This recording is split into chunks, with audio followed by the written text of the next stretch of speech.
She was just my divorced neighbor, elegant, calm, and far out of my league, until the night she caught me blushing and whispered, "How sweet." That was the moment everything changed. I moved into the apartment on a quiet Sunday afternoon, the kind of day that smells of cardboard boxes, dust, and new beginnings. The building was old but warm, sunlight spilling through the stairwell windows, the hum of distant life echoing down the halls. I didn't expect anyone to notice me. I was just another tenant, tired, messy-haired, and figuring out where the coffee mugs went. Then came the soft knock on my door.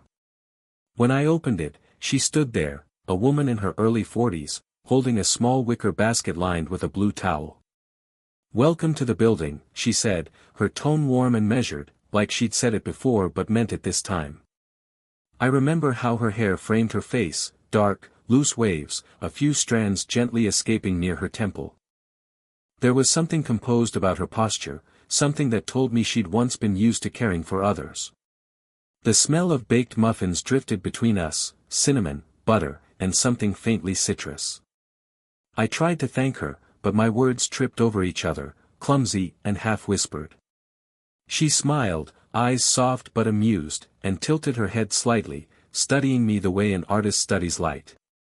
"You're blushing already," she teased, voice dipping into that velvet tone that makes time slow down. "How sweet." I froze. It wasn't flirtation exactly, more like gentle observation, the kind that sees right through pretense.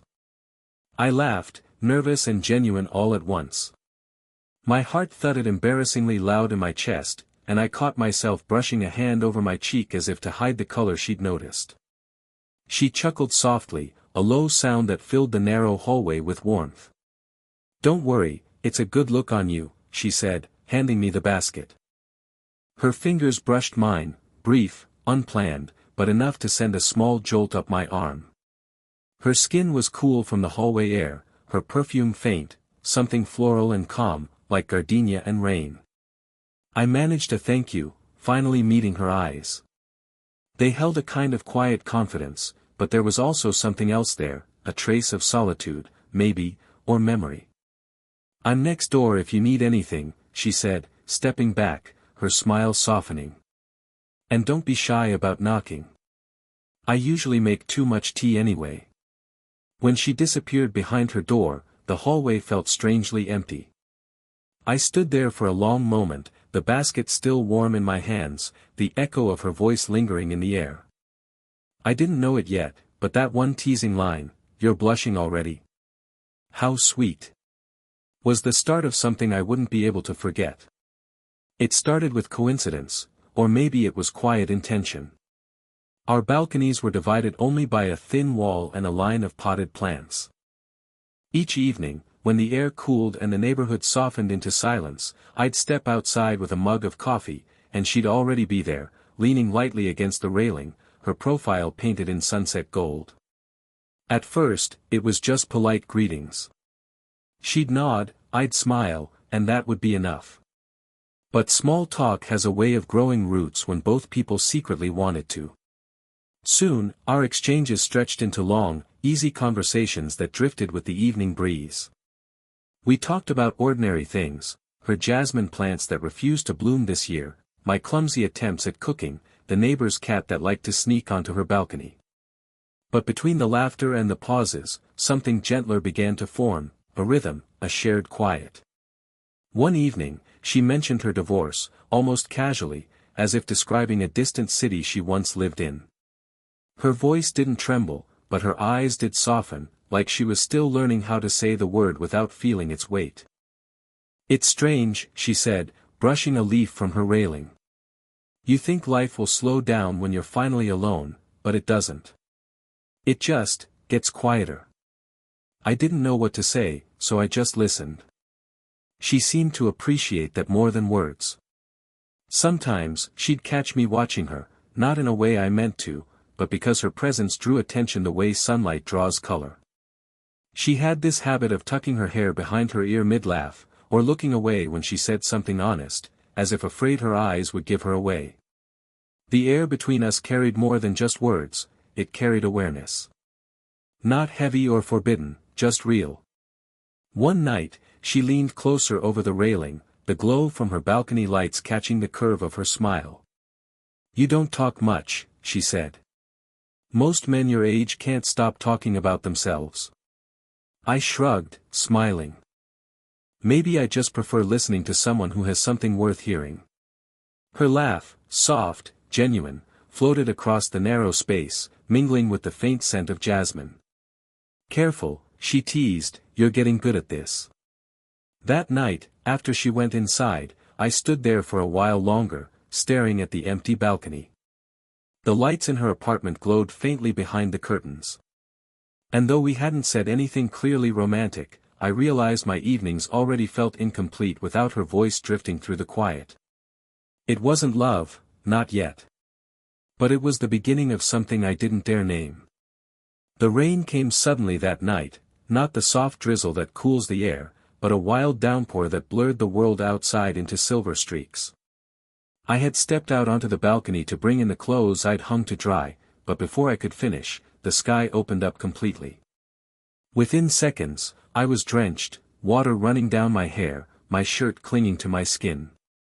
From next door, I heard her voice, steady and amused. "Are you planning to swim out there?" I turned and saw her standing in her doorway, one hand on the frame, her lips curved in that teasing half-smile I'd grown to look forward to. Behind her, the soft amber glow of her apartment spilled onto the wet balcony, warm and inviting against the gray storm. "Come in before you catch a cold," she said. "Unless you enjoy dramatic rescues." I hesitated, not because I didn't want to, but because stepping into her space felt significant. Still, the rain decided for me. Within moments, I was standing inside her living room, dripping water onto her rug and mumbling apologies. She laughed softly and handed me a towel, her fingertips brushing my wrist. The towel was warm, probably fresh from the dryer, and the scent of her apartment surrounded me, cinnamon, vanilla, and something faintly floral. It felt like stepping into calm itself. "Sit," she said gently, nodding toward the couch. "I'll make you some tea." As she moved around the kitchen, the sound of rain tapping against the windows mixed with the soft clinking of cups. Her movements were unhurried, graceful, the kind that only comes from someone comfortable in her own space. When she returned, she handed me a steaming mug and sat beside me, close enough that our shoulders almost touched. For a moment, neither of us spoke. The quiet between us wasn't awkward, it was full, like the pause between two heartbeats. She looked at me then, her eyes tracing my face, pausing at my damp hair. "You really should learn to come in before the rain starts," she murmured. I smiled. "And miss a reason to see you?" That earned me a soft laugh, though her gaze lingered a moment longer than before. There was warmth in it, not playful this time, but thoughtful, searching. Outside, the rain softened to a whisper. Inside, the air carried a different kind of tension, fragile, tender, and unspoken. And though neither of us said anything more, when our fingers brushed again as I reached for the cup, neither of us pulled away. It was the first time I realized how easily comfort could turn into longing. After that night of rain, something between us shifted, subtly but undeniably. Our conversations became softer, slower, as if both of us had started listening not just to each other's words, but to the pauses in between them. It was as though the storm had washed away the last traces of formality, leaving behind two people who didn't have to pretend anymore. One evening, she invited me over again, no reason, no occasion. "Just tea," she'd said. But when I arrived, her living room felt different. The lights were dimmed, the rain outside only a faint memory. A record played low in the background, something mellow and old. The scent of chamomile drifted through the air. She sat on the couch with her legs tucked beneath her, a book resting on her lap, though she didn't seem to be reading it. Her eyes found mine as soon as I walked in. "You always knock so gently," she said with a smile. "Like you're afraid the door might say no." I smiled back, settling into the armchair across from her. "Maybe I am." We talked for a while, about small things that led to bigger things. Her childhood summers by the sea, my struggle to find direction after university. Then, without warning, her voice softened. Do you ever feel like you've been strong for too long? The question caught me off guard. She wasn't asking generally, she was speaking from somewhere deep inside herself. I didn't interrupt. I let her words spill. She spoke about her marriage, not with bitterness, but with a kind of weary honesty. About the years spent trying to keep something alive that had already gone quiet. About waking up one day and realizing she didn't know what kind of person she was without someone else's expectations. Her eyes glistened, though she tried to hide it behind a half-smile. I'm sorry, she said, brushing at the corner of her eye. You didn't come here for this.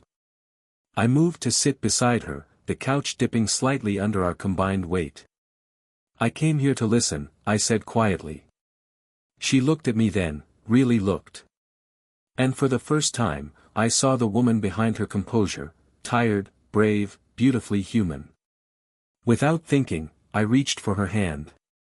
She hesitated for only a second before letting her fingers slip between mine. Her skin was warm, her touch steady. Neither of us spoke after that. We didn't need to. The air itself felt charged, not with romance yet, but with trust.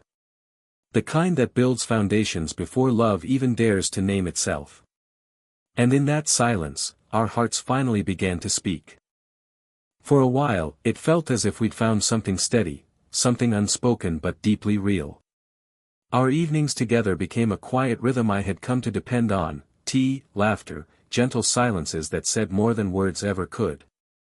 But just when it started to feel safe, she began to pull away. It started subtly. One evening, her balcony light stayed off. The next, her curtains were drawn. Days passed without her soft voice calling across the railing. At first, I told myself she was just busy, maybe visiting family, maybe tired. But the longer the silence lasted, the heavier it grew. When I finally saw her again, it was brief, in the parking area, her arms full of groceries.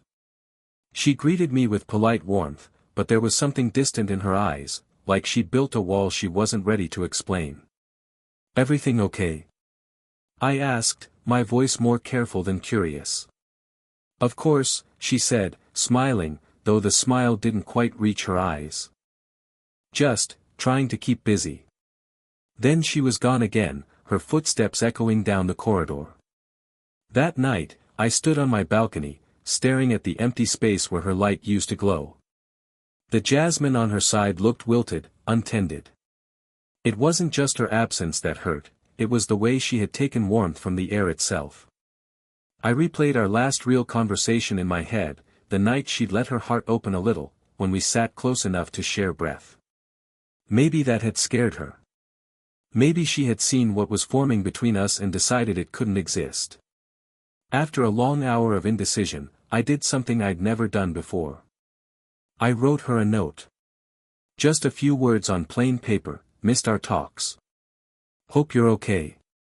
I folded it, slipped it into an envelope, and left it at her door before sunrise. No name, no pressure, just truth. For 2 days, there was nothing. No knock. No voice. I started to think she'd chosen silence for good. Then, on the third evening, I found something resting against my door, a single jasmine flower, still dewy, wrapped in a folded napkin. No words, no explanation. Just that. And somehow, it was enough to tell me she'd read my note. That she wasn't gone, only hiding from her own heart for a little while. Still, the distance remained. The air between our balconies held both longing and fear, a fragile, invisible thread that neither of us was brave enough to pull yet. It was nearly midnight when I heard the knock. Soft but certain, the kind that doesn't ask permission, only patience. For a moment, I thought I'd imagined it. But when I opened the door, she was standing there. No polished smile this time. No calm composure. Just her, hair loose, a light sweater over her shoulders, and eyes that looked as though she hadn't slept properly in days.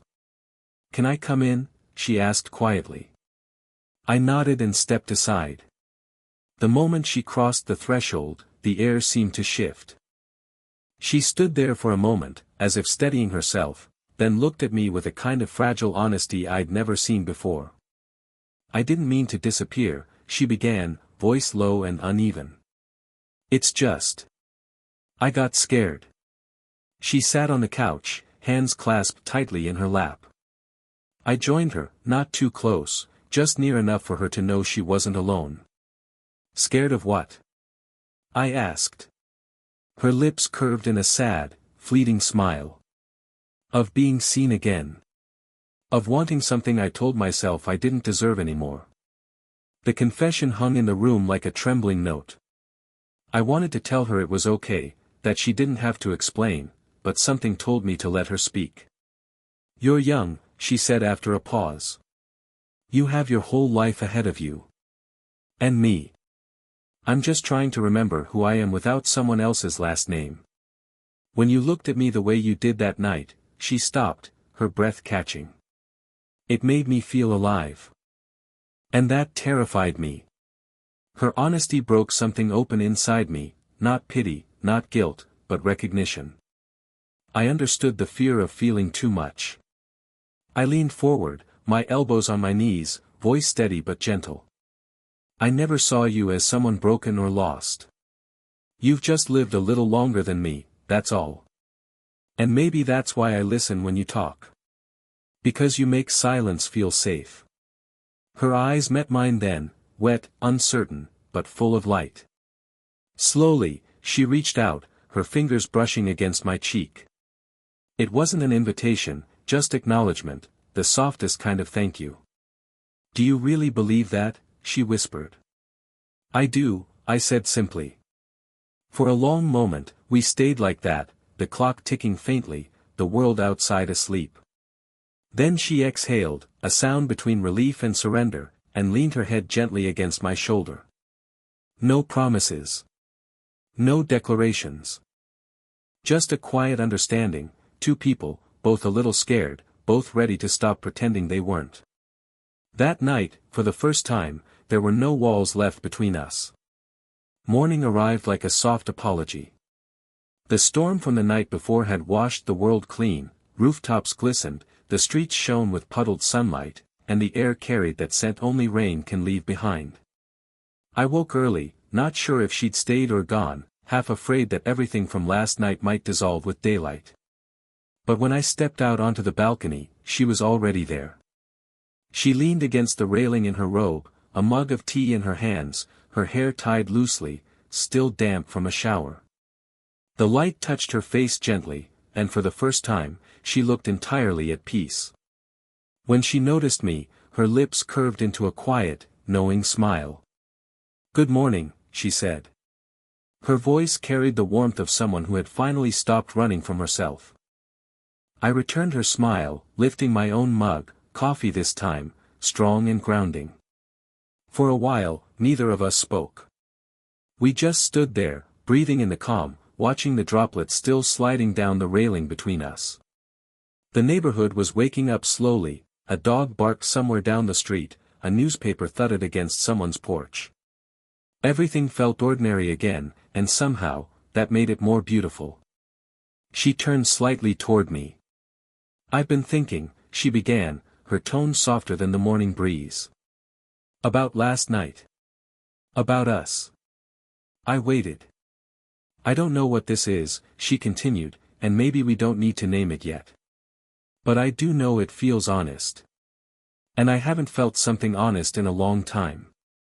There was no hesitation in her voice now, no trace of the guarded woman I first met in the hallway. Just clarity, gentle, real, unpolished. I stepped closer, resting my arms on the railing beside her. Our shoulders brushed, barely, but the touch carried warmth that went deeper than any words could reach. I don't need to name it either, I said quietly. It's enough that it's real. She turned to me then, her eyes catching the light, soft but alive with emotion. A small laugh escaped her lips, the kind that trembles at the edge of tears. You're blushing again, she whispered, teasing but tender. I smiled. Maybe that's just what you do to me. The world around us kept moving, a breeze stirring the jasmine, sunlight spilling brighter over the rooftops, but for that small, golden moment, time seemed to stand still. No grand promises. No dramatic declarations. Just a shared quiet, two hearts finding steadiness in the calm after the storm. And in that silence, with her hand resting lightly over mine, I realized love doesn't always arrive with fireworks. Sometimes, it comes softly, like morning light through rain. Our thoughts mean more than you know, they keep these stories alive. Stay tuned for the next slow burn romance, where love speaks softly, but stays forever.